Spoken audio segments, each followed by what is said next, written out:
¿Qué harías si pudieras borrar tu pasado y convertirte en otra persona completamente? Esta mujer encontró la oportunidad perfecta cuando su hermana murió en un accidente que solo ella presenció. En lugar de reportar la muerte, robó su identidad y construyó una nueva vida millonaria. Durante 25 años fue la estafa perfecta, hasta que un detalle insignificante la traicionó y su mundo de mentiras comenzó a colapsar espectacularmente. Fui sacerdote durante muchos años y escuché confesiones que jamás imaginé, secretos tan oscuros, tan prohibidos, que aún hoy me persiguen en mis sueños. No revelo nombres ni lugares, pero cada palabra que comparto es real, y cada historia es una lección que no puedes ignorar. Esta confesión llegó a mí en una tarde de otoño, cuando las hojas caían como lágrimas doradas sobre el cementerio que rodeaba nuestra pequeña iglesia. El viento susurraba entre las lápidas como si los muertos trataran de advertirme sobre la historia que estaba a punto de escuchar. Una mujer entró al confesionario con pasos silenciosos,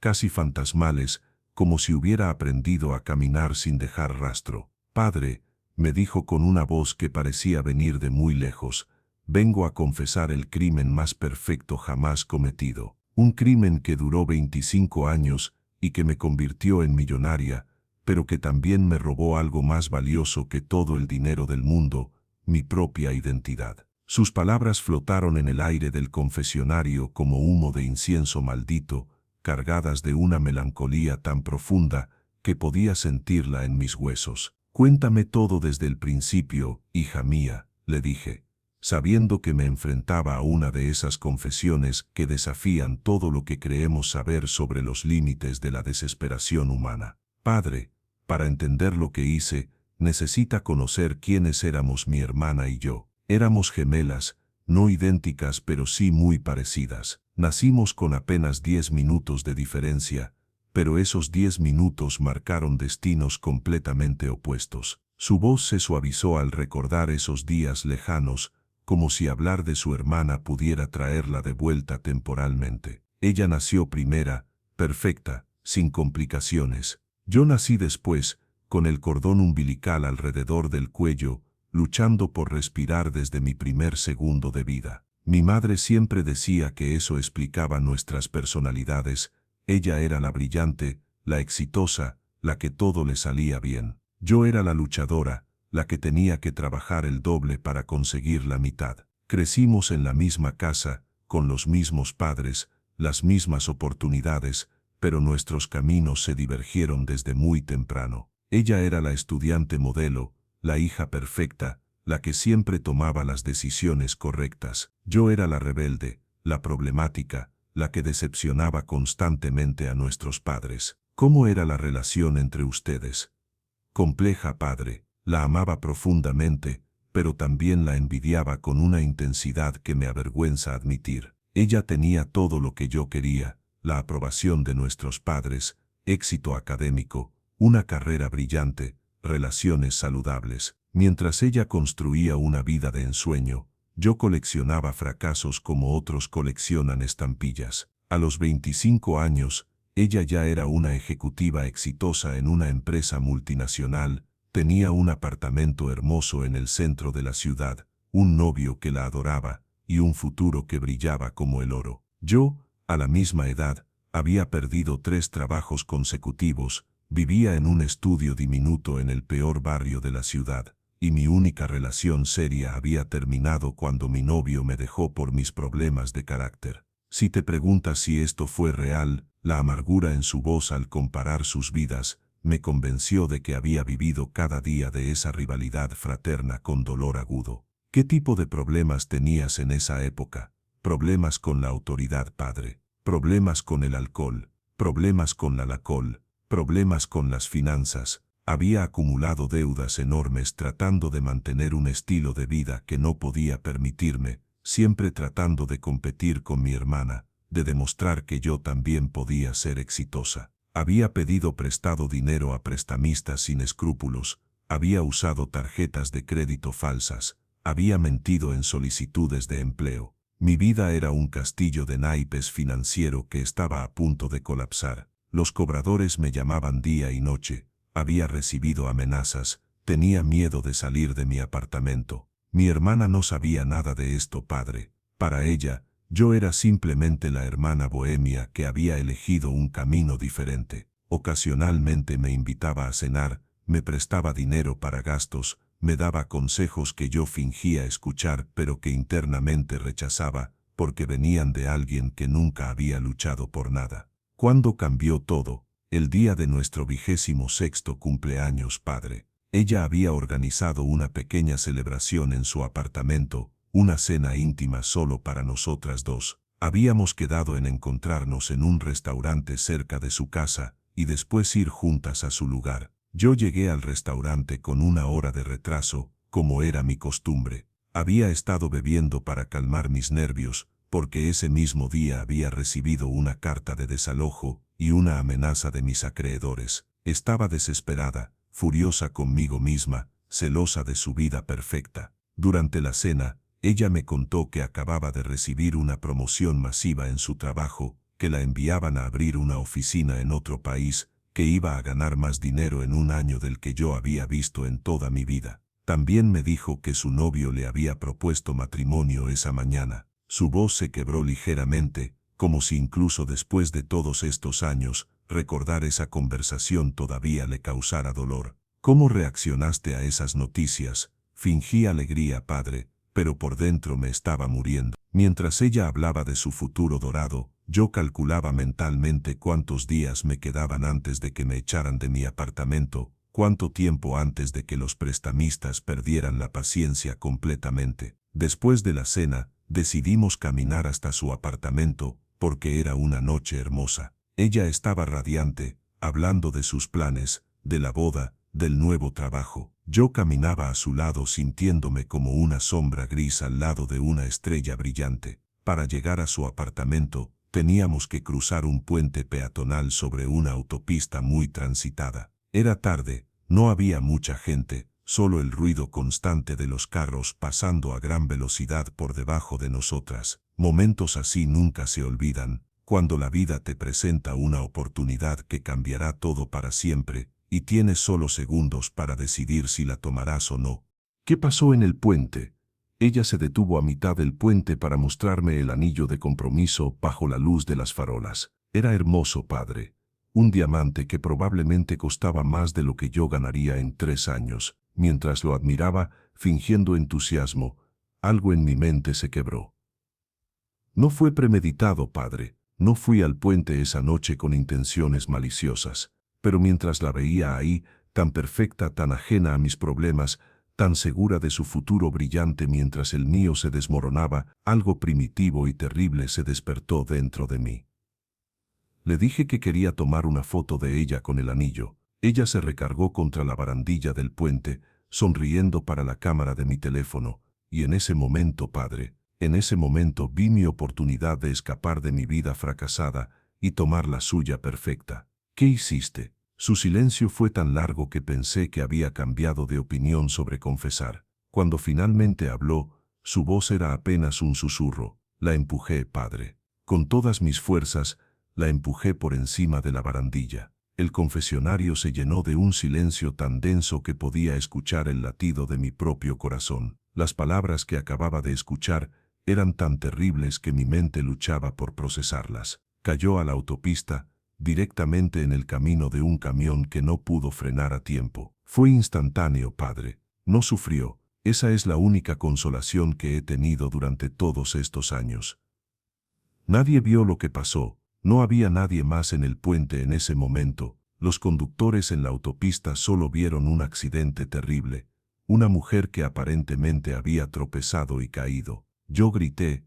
Actué como la hermana desesperada que acababa de presenciar una tragedia horrible. Cuando llegaron los paramédicos y la policía, yo era la testigo traumatizada, la hermana gemela destrozada por la pérdida. Nadie cuestionó mi versión de los eventos. ¿Quién sospecharía que una hermana podría hacer algo así? Pero lo más increíble, padre, fue lo que se me ocurrió mientras esperaba a que llegaran las autoridades. Mirando su cuerpo en la autopista, viendo cómo los paramédicos confirmaban su muerte, me di cuenta de que nadie sabía que habíamos quedado de vernos esa noche. Nadie sabía que estábamos juntas. Y justo en ese momento, su plan diabólico comenzó a tomar forma. ¿Qué hiciste entonces? Tomé una decisión que cambiaría todo, padre. En lugar de identificarme como su hermana, le dije a la policía que era ella. Dije que la mujer que había muerto era mi hermana gemela, que yo era la que tenía el apartamento, el trabajo, el novio. Fue sorprendentemente fácil, padre. Éramos muy parecidas físicamente, y el impacto del accidente había desfigurado su rostro lo suficiente como para que la identificación dependiera principalmente de documentos personales. Intercambié nuestras carteras mientras fingía estar en shock. Los policías fueron muy gentiles conmigo, me trataron con la compasión que se le da a una víctima de trauma. Me llevaron a mi apartamento, el apartamento de ella, y me ayudaron a contactar a nuestros padres para darles la terrible noticia. ¿Cómo reaccionaron tus padres? Estaban destrozados, como era de esperarse. Pero interesante, padre, lloraron más intensamente por mí, por quien creían que había muerto, que por ella, quien creían que había sobrevivido. Eso me confirmó lo que siempre había sabido, que ella era la hija favorita, la que realmente amaban. Durante el funeral, fingí estar devastada por la pérdida de mi hermana. Recibí el pésame de cientos de personas que conocían a mi hermana pero que a mí me conocían muy poco. Su novio me consoló, prometiéndome que me ayudaría a superar la pérdida. Sus colegas de trabajo me aseguraron que mi hermana me había amado mucho. Mientras tanto, nadie preguntó por la otra hermana. Nadie fue al funeral de quien creían que era yo. Eso me dolió más de lo que esperaba, padre. Incluso en la muerte, yo era la olvidable. ¿Cómo manejaste la transición a su vida? Los primeros meses fueron terrifyingly difíciles, padre. Tenía que aprender a ser ella en todos los aspectos. Estudié sus emails, sus redes sociales, sus hábitos. Practiqué su forma de hablar, sus gestos, sus preferencias. Su trabajo fue el mayor desafío. Tenía que fingir conocimientos y habilidades que no tenía, mantener relaciones profesionales que no había construido, tomar decisiones sobre proyectos que no entendía completamente. Pero la promoción que había recibido implicaba una transferencia a otra ciudad, lo que me dio la excusa perfecta para empezar de nuevo después del trauma de perder a mi hermana. ¿Qué pasó con su novio? Esa fue la parte más cruel de todo, padre. Él me amaba pensando que era ella. Me consolaba en mi dolor, me cuidaba mientras fingía estar en duelo, me proponía matrimonio para honrar la memoria de mi hermana casándome en la fecha que habían planeado originalmente. Viví con él durante 2 años, padre. Dormía en la cama que habían compartido, usaba el anillo que él le había dado a ella, planeaba una boda que era originalmente de ella, y lo más terrible es que llegué a amarlo genuinamente, pero sabía que él amaba a una mujer muerta. Este momento le cortaría la respiración a cualquiera. Vivir una vida construida completamente sobre la mentira más fundamental posible. ¿Por qué terminaste esa relación? Porque no podía soportar la culpa más, padre. Cada vez que me decía que me amaba, cada vez que hablaba de nuestro futuro juntos, cada vez que mencionaba a mi hermana muerta con tristeza, era como una puñalada en mi conciencia. También me di cuenta de que nunca podría ser completamente ella. Había diferencias sutiles en personalidad, en gustos, en reacciones que él empezaba a notar. Atribuía estos cambios al trauma de perder a mi hermana, pero yo sabía que eventualmente sospecharía algo. Inventé una crisis emocional, le dije que necesitaba tiempo para sanar, que no podía casarme mientras llevara tanto dolor en mi corazón. Él fue comprensivo, como siempre, pero pude ver el dolor en sus ojos cuando terminé nuestra relación. ¿Qué hiciste después de separarte de él? Me mudé a una ciudad completamente diferente, padre. Usé las credenciales profesionales de mi hermana para conseguir un trabajo aún mejor, un salario aún más alto. Con su historial académico impecable y su experiencia laboral brillante, las puertas se abrían automáticamente. Compré una casa hermosa, un automóvil de lujo, ropa cara. Por primera vez en mi vida, tenía todo lo que siempre había querido: respeto profesional, seguridad financiera, admiración social. Era la vida que había soñado, pero construida sobre el asesinato de mi hermana. ¿Cómo lograste mantener la farsa durante tantos años? Con mucho cuidado y constante vigilancia, padre. Tenía que recordar ser ella en todo momento. Había creado archivos detallados sobre su historia, sus relaciones, sus experiencias. Estudiaba estos archivos religiosamente para nunca contradecirme. Evitaba contacto con personas que habían conocido a ambas íntimamente. Mantenía distancia de nuestros padres, comunicándome solo por teléfono y cartas, usando excusas de trabajo y distancia geográfica. Les enviaba dinero regularmente, cumplía con las obligaciones familiares de una hija exitosa, pero siempre desde lejos. Construí una nueva red social basada completamente en mi identidad robada. Me casé con un hombre que nunca había conocido a mi hermana. Tuve 2 hijos que crecieron creyendo que su madre era una mujer que había muerto antes de que nacieran. ¿Cómo fue ser madre bajo una identidad falsa? Esa fue la parte más complicada y emotiva de toda la situación, padre. Mis hijos me amaban, pero amaban a alguien que técnicamente no existía. Cada vez que me llamaban mamá, cada abrazo, cada te amo que me daban, todo estaba dirigido a una identidad construida sobre mentiras. Quería desesperadamente ser una buena madre para ellos, darles la estabilidad y el amor que yo nunca había sentido completamente. Pero siempre había esta sombra sobre nuestra relación, este secreto terrible que no podía compartir con nadie. Mis hijos crecieron en una casa llena de fotografías de su tía muerta, mi hermana real. Les conté historias sobre cómo habíamos sido mejores amigas, cómo ella había sido la persona más importante en mi vida antes de morir. Irónicamente, estas historias se volvieron más ciertas con el tiempo, a medida que idealizaba los recuerdos de mi hermana. Tu esposo nunca sospechó nada. Había momentos de tensión, padre. Ocasionalmente mencionaba inconsistencias menores en mis historias sobre mi pasado, o notaba que no reaccionaba a ciertos recuerdos de la manera que esperaba. Pero yo siempre tenía explicaciones. El trauma de perder a mi hermana había afectado mi memoria. El tiempo había borroso los detalles. El dolor había cambiado mi perspectiva sobre el pasado. Él era un hombre bueno y confiado que nunca imaginó que su esposa pudiera estar viviendo bajo una identidad completamente falsa. ¿Quién sospecharía algo tan elaborado e improbable? ¿Cómo manejaste los aspectos financieros durante todos estos años? Esa fue una de las partes más complejas, padre. Tenía que mantener cuentas bancarias, historiales crediticios, registros de impuestos, todo bajo el nombre de mi hermana. Afortunadamente, su excelente historial financiero me abrió puertas que nunca habría podido abrir con mi propio historial desastroso. Invertí sabiamente, compré propiedades, construí un portafolio diversificado. En 25 años, convertí la posición financiera sólida de mi hermana en una fortuna multimillonaria. Era irónico, usando su identidad, me convertí en más exitosa de lo que ella jamás había sido. Pero cada ganancia financiera era también un recordatorio de mi crimen.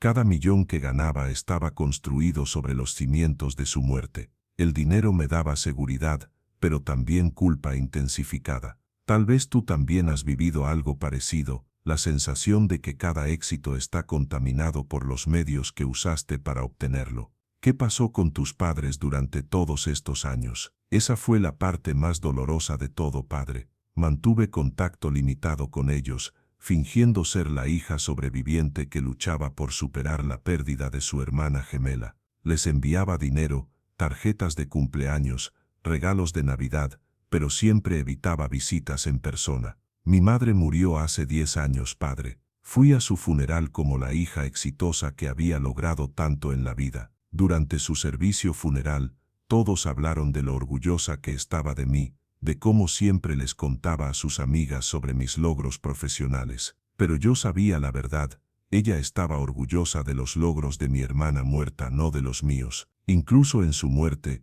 yo seguía siendo la hija menos favorecida, solo que ahora nadie sabía que existía. Mi padre aún vive, padre, en un asilo de ancianos que yo pago. Tiene demencia ahora, y a veces me confunde con mi hermana muerta. Me dice, sabía que volverías, siempre supe que no habías muerto ment. Esos momentos son devastadores porque en su confusión, él inadvertidamente toca la verdad. ¿Cuándo empezaste a considerar confesar la verdad? El punto de inflexión llegó hace 3 años, padre, cuando mi hijo mayor comenzó a investigar nuestra historia familiar para un proyecto genealógico. Quería crear un árbol familiar detallado, encontrar parientes lejanos, entender nuestras raíces. Comenzó a hacer preguntas específicas sobre mi hermana, sobre nuestra infancia, sobre detalles que yo había inventado o distorsionado durante años. Quería ver certificados de nacimiento, fotografías escolares, hablar con personas que nos habían conocido cuando éramos jóvenes. Me di cuenta de que mi historia cuidadosamente construida no resistiría una investigación seria. Había demasiados huecos, demasiadas inconsistencias que un investigador determinado podría descubrir. ¿Qué fue específicamente lo que te traicionó? Un detalle aparentemente insignificante, padre. Mi hijo encontró registros médicos antiguos en los archivos del hospital donde nacimos. Estos registros mostraban que mi hermana había nacido con una marca de nacimiento distintiva en su hombro izquierdo, algo que yo no tenía. Cuando él me preguntó sobre esta discrepancia, inventé una historia sobre cirugía estética para remover la marca. Pero él siguió investigando y descubrió que no había registros de tal cirugía en ningún hospital de la región. Comenzó a sospechar que algo no estaba bien con nuestra historia familiar. No sabía exactamente qué, pero su instinto le decía que había secretos importantes que yo le estaba ocultando. Pero lo más impactante fue lo que vino después. La semana pasada, padre, mi hijo me confrontó directamente. Me dijo que había encontrado inconsistencias en fechas, discrepancias en documentos, testimonios de personas que recordaban a mi hermana de manera diferente a como yo la describía. Me preguntó directamente, ¿quién eres realmente, mamá? ¿Eres tú quien dices ser? Y cuando lo miré a los ojos, vi la misma inteligencia que había heredado de su tía muerta, la misma determinación que había hecho a mi hermana tan exitosa. Le dijiste la verdad. No pude, padre. Le dije que estaba confundido, que los recuerdos pueden ser engañosos, que el tiempo distorsiona los detalles, pero vi en sus ojos que no me creía completamente. Sabe que hay algo que no le estoy diciendo.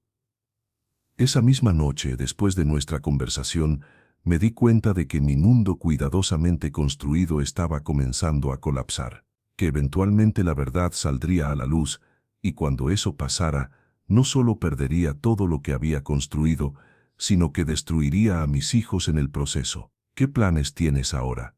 No lo sé, padre. Por primera vez en 25 años, no tengo un plan claro. Toda mi vida adulta ha sido una actuación cuidadosamente orquestada, y ahora me enfrento a la posibilidad de que el telón finalmente caiga. Parte de mí quiere confesar todo, liberar este peso terrible que he cargado durante tantos años, pero otra parte de mí está aterrorizada por las consecuencias: prisión, la destrucción de mis hijos, la pérdida de todo lo que he construido. ¿Has considerado las consecuencias legales de una confesión? Sí, padre. He consultado discretamente con abogados, he investigado los estatutos de limitaciones para diferentes crímenes. El asesinato no tiene límite de tiempo, y el fraude de identidad que he cometido durante 25 años constituye múltiples delitos federales. Si confesara, probablemente pasaría el resto de mi vida en prisión. Mis hijos descubrirían que su madre es una asesina, que toda su vida familiar ha sido construida sobre mentiras. Mi esposo se daría cuenta de que se casó con una extraña, que tuvo hijos con alguien que ni siquiera conocía realmente. ¿Cómo crees que reaccionarían tus hijos si supieran la verdad? Esa es la pregunta que me mantiene despierta por las noches, padre. Mis hijos me aman, pero aman a alguien que técnicamente no existe. Podrían seguir amándome si supieran que soy una asesina. Podrían perdonarme por haber construido sus vidas sobre una mentira tan fundamental. Mi hijo mayor, el que está investigando nuestra historia familiar, es estudiante de Derecho. Tiene un sentido muy fuerte de la justicia y la moralidad. No puedo imaginar cómo reaccionaría al descubrir que su madre mató a su tía para robar su identidad. Mi hijo menor es más emocional, más sensible. El shock de descubrir la verdad podría devastarlo completamente. Ha crecido admirando a su tía muerta, escuchando historias sobre lo maravillosa que era. ¿Cómo procesaría el hecho de que yo la maté? ¿Has pensado en las víctimas de tu crimen más allá de tu hermana? Todos los días, padre. Mi hermana fue la víctima obvia, pero mi crimen creó muchas otras víctimas. Su novio pasó años amando a una mujer muerta, llorando por alguien que creía haber perdido. Nunca pudo obtener el cierre real, porque yo fingía ser ella durante parte de su proceso de duelo. Mis padres lloraron por la hija equivocada. Gastaron años extrañando a alguien que estaba viva mientras celebraban los logros de alguien que estaba muerta. Murieron sin conocer nunca la verdad sobre sus propias hijas. Mis hijos han crecido sin conocer realmente a su madre. Han amado a una persona que no existe. Han construido su identidad familiar sobre una mentira masiva. Cuando descubran la verdad, tendrán que reconstruir completamente su comprensión de quiénes son. ¿Te arrepientes de tu decisión en el puente? Completamente, padre. Si pudiera regresar a esa noche, haría todo diferente. Habría buscado ayuda para mis problemas financieros, habría confrontado mis celos de manera saludable, habría encontrado mi propio camino hacia el éxito en lugar de robar el de mi hermana. Pero el arrepentimiento no puede traer a mi hermana de vuelta. No puede deshacer 25 años de mentiras. No puede proteger a mis hijos del dolor que les causaré cuando la verdad finalmente salga a la luz. ¿Cómo has vivido con la culpa durante todos estos años? Algunos días mejor que otros, padre. Los primeros años fueron los más difíciles. Tenía pesadillas constantes donde mi hermana me visitaba, preguntándome por qué la había matado, por qué había robado su vida.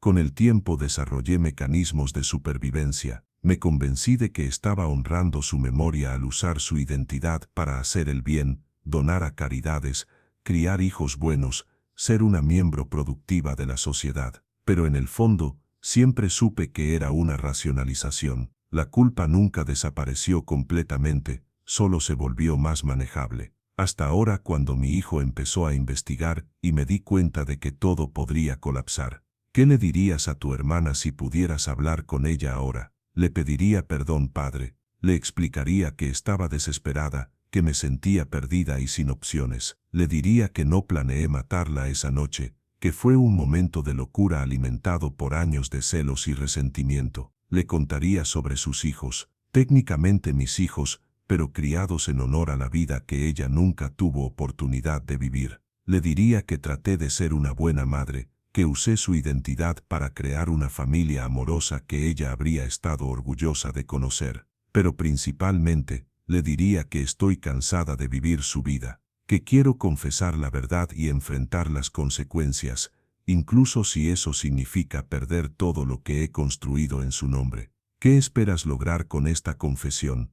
Honestidad, padre. Por primera vez en 25 años, quiero decir la verdad completa a alguien. Quiero admitir lo que hice, aceptar la responsabilidad por mis acciones y encontrar alguna manera de reparar el daño que he causado. No busco absolución fácil o perdón inmediato. Sé que lo que hice fue imperdonable. Busco sabiduría para decidir qué hacer ahora, cómo minimizar el daño adicional cuando la verdad inevitablemente salga a la luz. ¿Has considerado confesar a las autoridades? Es lo que debería hacer, padre. Sé que es lo correcto moralmente, pero también sé que destruiría completamente las vidas de mis hijos, que son inocentes de mis crímenes. Estoy paralizada entre hacer lo que es moralmente correcto y proteger a las personas que amo. Es una posición imposible, creada por 25 años de decisiones equivocadas. ¿Qué crees que habría pasado si no hubieras matado a tu hermana esa noche? Probablemente habría tocado fondo completamente, padre. Habría perdido mi apartamento, mis acreedores me habrían encontrado, tal vez habría terminado en la cárcel de todas formas por fraude financiero, pero también habría tenido la oportunidad de reconstruir mi vida de manera honesta. Habría podido buscar ayuda, superar mis problemas, encontrar mi propio camino hacia el éxito y la felicidad. Mi hermana estaría viva, habría tenido la oportunidad de casarse con el hombre que la amaba, de tener sus propios hijos, de construir la vida brillante que merecía. Sus padres habrían tenido ambas hijas, habrían podido ver crecer a sus nietos reales. Tal vez eventualmente habríamos sanado nuestra relación. Tal vez habría aprendido a valorar mi propia vida en lugar de envidiar la suya. tal vez habríamos podido ser hermanas de verdad, no rivales. ¿Cómo ha afectado esto tu fe?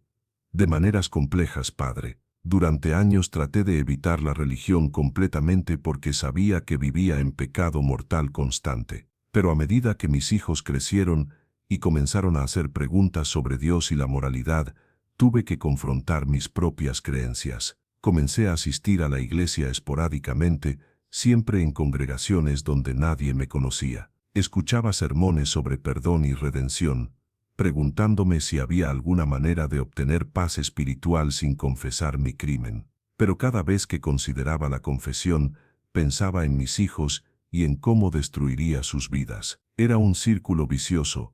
No podía encontrar paz espiritual sin confesar, pero no podía confesar sin destruir a las personas inocentes que dependían de mí. ¿Hay algo específico que precipitó tu decisión de venir aquí esta noche? Anoche, padre, mi hijo menor me abrazó y me dijo, «Mamá, estoy tan agradecido de que sobrevivieras el accidente de la tía. No sé qué habríamos hecho sin té y punto comilla».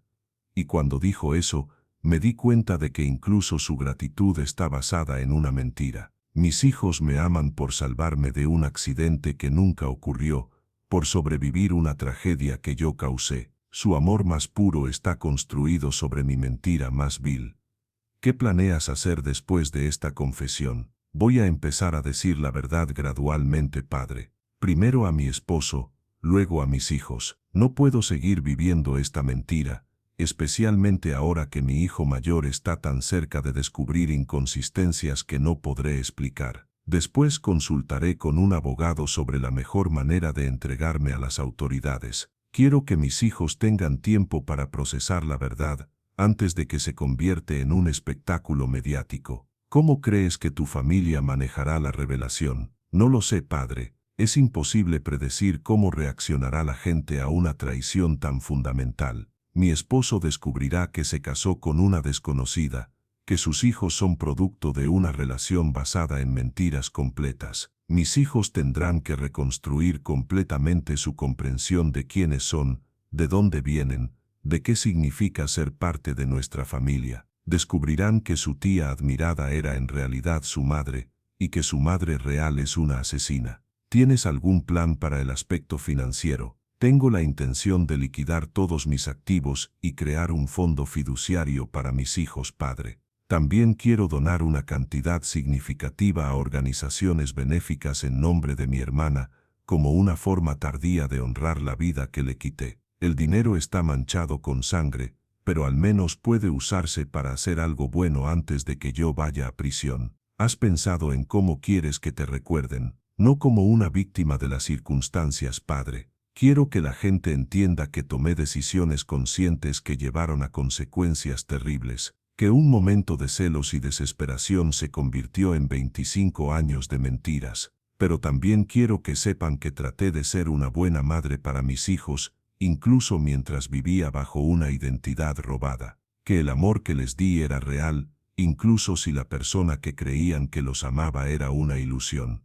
¿Qué lección quieres que otros aprendan de tu historia? Que los momentos de desesperación no justifican acciones terribles, padre. Que siempre hay alternativas, siempre hay ayuda disponible, siempre hay maneras de reconstruir una vida sin destruir a otros. Quiero que entiendan que vivir una mentira, sin importar cuán perfecta parezca desde afuera, se convierte en una prisión. Que el peso de un secreto así crece cada año, contaminando cada momento de alegría, cada relación, cada logro. ¿Te arrepientes de haber tenido hijos bajo una identidad falsa? Esa es la pregunta más difícil, padre. Mis hijos son las mejores cosas que he hecho en mi vida, pero su existencia está inextricablemente ligada a mi crimen. No existirían si yo no hubiera matado a mi hermana y robado su identidad. Los amo más que a mi propia vida, pero sé que cuando descubran la verdad, tendrán que luchar con el hecho de que existen porque su madre cometió asesinato. Es una carga terrible para imponerle a cualquier persona. ¿Cómo quieres que tus hijos te recuerden después de que vayas a prisión? Quiero que sepan que a pesar de las circunstancias terribles de cómo comenzó su existencia, el amor que sentí por ellos era completamente real y puro. Que cada momento de orgullo maternal, cada abrazo, Cada palabra de aliento que les di venía de mi corazón verdadero. Quiero que entiendan que las personas pueden ser capaces tanto de gran mal como de gran amor, a veces simultáneamente. Que su madre era una asesina, pero también alguien que los amó más que cualquier otra cosa en el mundo. ¿Hay algo que quisieras decir a las personas que han sido víctimas de crímenes similares? Que entiendo su dolor de una manera que no podía antes de cometer mi propio crimen, padre. Que el asesinato no solo mata a la víctima directa, sino que crea ondas de dolor que se extienden por generaciones. Que los perpetradores pueden vivir vidas aparentemente normales y exitosas después de sus crímenes, pero que esa normalidad es una ilusión. Que la culpa y el miedo nunca desaparecen realmente, solo se vuelven más sofisticados en ocultarse. Este momento le cortaría la respiración a cualquiera, cuando te das cuenta de que has vivido toda tu vida adulta como un fantasma de tu propia creación. ¿Qué quieres que pase con tu hermana después de tu confesión? Quiero que finalmente tenga un funeral apropiado, padre, que sea enterrada bajo su propio nombre, con su propia lápida. Que las personas que la amaron tengan un lugar donde ir a recordarla. Quiero escribir su verdadera historia, no la versión editada que he estado contando durante años. Quiero que el mundo sepa quién era realmente, qué logró en su corta vida, cómo habría impactado el mundo si hubiera vivido. ¿Cómo esperas que la justicia maneje tu caso? Espero pasar el resto de mi vida en prisión, padre. Es lo que merezco por haber tomado una vida y vivido una mentira durante 25 años. No buscaré clemencia ni circunstancias atenuantes, pero espero que el sistema judicial considere el bienestar de mis hijos durante el proceso. Ellos son inocentes de mis crímenes y no merecen ser destruidos por las decisiones que tomé antes de que nacieran. ¿Tienes algún mensaje final para tu familia? Que lo siento más de lo que las palabras pueden expresar, padre. Que nunca quise que pagaran el precio de mis decisiones, pero que entiendo si no pueden perdonarme. Que el amor que compartimos durante todos estos años era real, incluso si estaba construido sobre mentiras. Que cada momento de felicidad familiar que experimentamos tenía valor, independientemente de las circunstancias que lo hicieron posible. Y que espero que eventualmente puedan construir vidas felices y productivas, a pesar del trauma que les voy a causar al revelar la verdad. Después de casi 6 horas en el confesionario, esta mujer salió no con la ligereza del perdón, sino con la pesada determinación de alguien que finalmente había decidido enfrentar las consecuencias de sus acciones. No había absolución fácil para un crimen tan complejo y duradero. Me quedé en la oscuridad mucho tiempo después de su partida, reflexionando sobre los límites de la desesperación humana y las maneras en que una sola decisión terrible puede contaminar décadas de vida. Esta mujer había construido un imperio de mentiras sobre el asesinato de su hermana, pero había encontrado que incluso el éxito más grande se vuelve ceniza cuando está construido sobre tal traición. Su historia me enseñó que la identidad es más que documentos y nombres, es la acumulación de experiencias, relaciones y decisiones que nos hacen quienes somos. Cuando robamos la identidad de otro, no solo tomamos su nombre, sino que nos convertimos en fantasmas de nosotros mismos. 3 meses después, recibí noticias de que había cumplido su promesa. Se había entregado a las autoridades después de confesar todo a su familia. El caso se había convertido en una sensación mediática.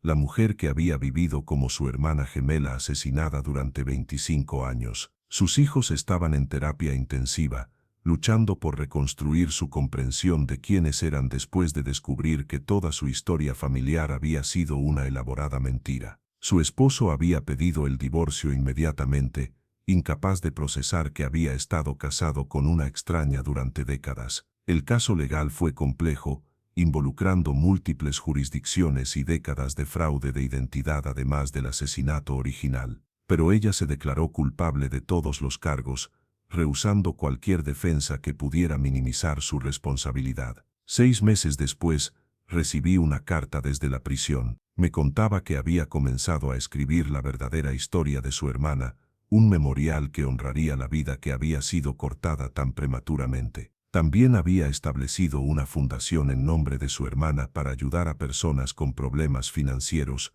ofreciendo las alternativas que ella no había buscado en su momento de desesperación. Sus hijos la habían visitado una vez, una reunión dolorosa donde expresaron su amor pero también su necesidad de distancia mientras procesaban el trauma. Era un comienzo, me escribió, pero entendía que reconstruir esas relaciones tomaría años, si era posible. Un año después de su confesión, su hijo mayor había terminado sus estudios de Derecho y había dedicado su tesis a los efectos psicológicos del fraude de identidad en las familias. Había encontrado una manera de transformar su trauma en una herramienta para ayudar a otros que enfrentaban situaciones similares. Su hijo menor había cambiado su nombre legalmente, eligiendo honrar tanto a la madre que había conocido como a la tía que nunca había conocido realmente. Era su manera de aceptar la complejidad de su historia familiar sin negarla. Esta historia me enseñó que las consecuencias de nuestras acciones se extienden mucho más allá de lo que podemos imaginar, que una decisión tomada en un momento de desesperación puede contaminar generaciones enteras, creando ondas de dolor que tocan vidas que ni siquiera conocemos. Me enseñó sobre la naturaleza de la identidad y cómo vivir como alguien más es una forma de muerte espiritual, que no importa cuán exitosa parezca una vida construida sobre mentiras, siempre será una existencia vacía y atormentada. Pero también me enseñó sobre la posibilidad de redención, incluso en las circunstancias más extremas, que confesar la verdad, sin importar cuán devastadora sea, es el primer paso hacia cualquier forma de sanación real. Y me enseñó sobre la resiliencia de las familias, que pueden sobrevivir incluso a las traiciones más fundamentales cuando hay amor genuino como base, aunque la reconstrucción tome años de trabajo doloroso. Y tú que has escuchado esta confesión devastadora, ¿qué habrías hecho en su lugar en ese puente hace 25 años? ¿Habrías encontrado otra manera de lidiar con la desesperación, o te habrías sentido tentado por la oportunidad de escapar de una vida fracasada? ¿Crees que existe justificación para robar la identidad de alguien, incluso de alguien que ha muerto? ¿O piensas que debemos enfrentar nuestros fracasos con honestidad, sin importar cuán doloroso sea? Recuerda que nuestras decisiones en momentos de crisis definen no solo nuestro futuro, sino el futuro de generaciones enteras, que la desesperación nunca justifica la destrucción de otros, y que siempre hay alternativas a la violencia, aunque requieran más valor para perseguir. Que la identidad verdadera no puede ser robada ni falsificada, viene de nuestras experiencias reales, nuestras relaciones auténticas, nuestras decisiones conscientes sobre quiénes queremos ser. Suscríbete a Historias del Pecado para más confesiones que desafían todo lo que creías saber sobre la identidad, la familia, la redención y los límites de la naturaleza humana.